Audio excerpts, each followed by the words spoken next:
Last night, Triumph posted a bunch of teasers for a new Speed Triple, which to be fair isn't a massive surprise. An updated model has been spotted out testing plenty this year, but these images give us our first sneak peek of what's to come. So here's the video from their YouTube channel in case you haven't seen it already.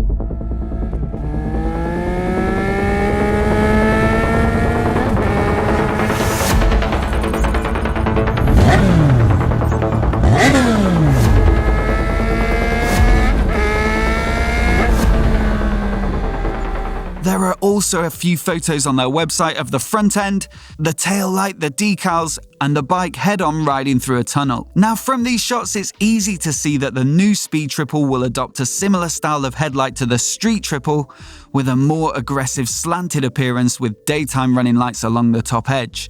It's also worth noting that the fly screen, which comes as standard on the current generation Speed Triple, is gone, revealing the back of the dash. I'd expect a fly screen as an accessory though. There's also a redesigned taillight with a distinctive M-shaped strip running across it, and although this photo is very close up, you can't see the edge of a silencer next to the light. That'd support the spy shots that I've seen in which the exhaust has been moved down under the bike as opposed to either side of the tail, which is a bit of a signature feature of the current generation. In this photo, you can see a carbon front mudguard with a clear finish as per the existing Speed Triple RS, but it still looks pretty tasty. And there's also a peek of the RS decals with oversized silver lettering on a black paint job with a hint of red to finish it off. The head-on shot doesn't give much away, but you can see a little bit of the frame on show, and it doesn't look massively different to the current generation. Lastly, in the video, we also get to hear the new bike.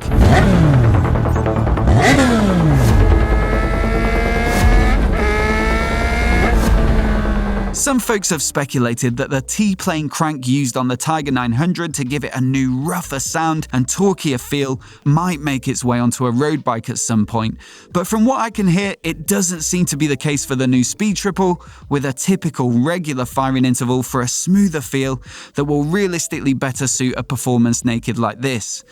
As a refresher, the current Speed Triple RS is pretty well spec'd with almost 150 horsepower produced by its 1050cc triple and 117 Nm of peak torque. Hardware is top-notch with Öhlins NAX30 forks, a TTX36 shock, and Brembo's 4-pot monoblock radially mounted calipers at the front on 320mm discs. It also packs decent tech with lean-sensitive traction control and ABS, 5 riding modes, a 5-inch TFT dash, keyless ignition with an electronic steering lock, cruise control, and a lap timer. So it'll be interesting to see how Triumph intend to improve upon an already pretty premium package. I doubt they'll be reaching the sorts of power figures that the super naked bikes like the Ducati Street Fighter V4 or Kawasaki ZH2 are producing, but perhaps the 165 horsepower of the new 2021 BMW S1000R represents a good target. That'd be a 10% increase for the Speed Triple, and they may also seek to shed some weight to boost performance. Either way, I'll be heading to Hinckley to check it out for myself, and I'll have all of the details for you when the full announcement comes on the 26th of January. So if you're new here and you want to see that video as soon as it goes live, be sure to hit subscribe and I'll catch you then.